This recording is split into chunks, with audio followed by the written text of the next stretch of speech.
SNAP restrictions are now in place in some states. The convenience store industry is mourning following the deaths of two prominent figures, and Kroger says it would be making a comeback in the Houston area.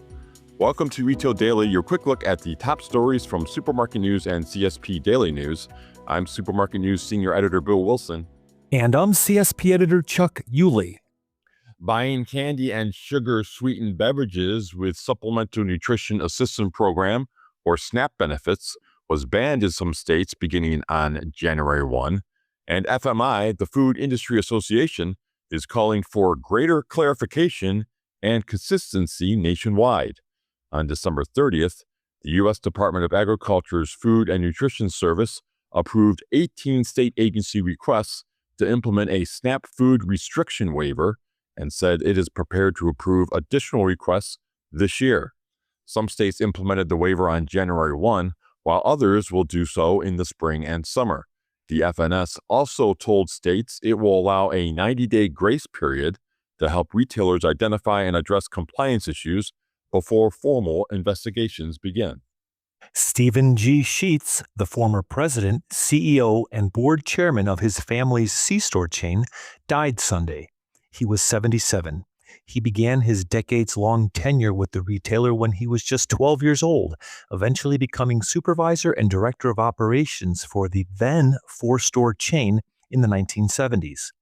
By 1983, working alongside his brother, who founded the company, Sheets had grown to 100 stores. During his time at the helm in the 80s and 90s, Sheets launched made-to-order food service, entered the fuel business, expanded into new states, and more. He is survived by his wife, 2 daughters, and 7 grandchildren. Kroger's only activity in the Houston area over the past few years has involved store closings and some remodels, but that is about to change. The Cincinnati-based grocer plans to open several stores in the Houston area and continue remodeling existing locations. 5 Houston area Kroger stores closed in 2025. During that time, the grocer combined its Houston and Dallas divisions to form a new Texas division. Carl Bolch Jr., whose father, Carl Bolch Sr., founded convenience store chain Racetrack, died December 26th. He was 82. Bolch Jr. joined Atlanta-based Racetrack as CEO in 1967 and led the transformation of the company into a high-volume retail fuel discounter and leader in the C-store industry. Bolch Jr. retired as Racetrack's CEO in December 2012, becoming executive chairman of the board until 2024. He was serving as chairman emeritus of Racetrack when he died. His daughter, Natalie Morehouse, has been CEO of the company since January 2024. The FBI said it has thwarted a planned terror attack at a North Carolina supermarket. Christian Sturdivant, an 18-year-old resident of Mint Hill, North Carolina, was a supporter of the terrorist group known as ISIS, the FBI said. He was allegedly planning to attack people at the store using knives and hammers and then attack police when they arrived so that he could be killed as a martyr. His plan, which also included an attack on a local fast food restaurant, was uncovered as he discussed it with an undercover FBI agent, according to the U.S. Department of Justice. The specific supermarket that he planned to attack was not disclosed. He faces a maximum of 20 years in federal prison. BP's head of growth and customer sales for U.S. Convenience and Mobility stepped down from his role. Kevin Kapala said he is leaving the convenience store company at a natural inflection point in his career. He said he is engaged in conversations on senior executive opportunities that align with his experience while also taking on selective advisory and fractional engagements. Kapala was with BP for 21 years. Wegmans has begun using facial and voice recognition technology to track customers at its 2 supermarkets in New York City, according to reports.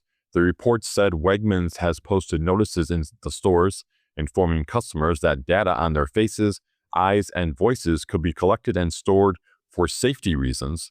Wegmans had previously said it was testing the technology on a small group of employees.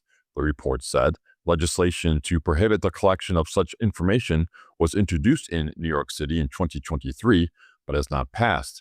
A spokesperson for Wegmans could not be reached for comment.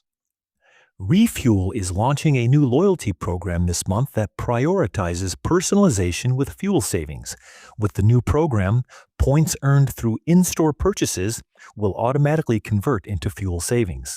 It also introduces targeted offers. Beyond everyday rewards, the program will feature interactive challenges, including visit-based challenges, gallon challenges, and other limited-time opportunities. Ocado Group has officially cut ties with Kroger weeks after the grocer made a one-time $350 million payment to the warehouse technology provider. Ocado Group announced last week that exclusivity terms had expired with Kroger and other international partners. Kroger showed signs of distancing itself from Ocado in September when it said it was evaluating the fulfillment centers the two companies opened together. Petroleum Marketing Group has acquired Blithwood Oil Company's 9 convenience stores. American Business Brokers and Advisors, which provided merger and acquisition advisory services to Blithwood Oil, announced the sale on December 30th. Blithwood Oil's stores are located between Charlotte, North Carolina, and Columbia, South Carolina. With the penny no longer being produced, the final penny was pressed on November 12th.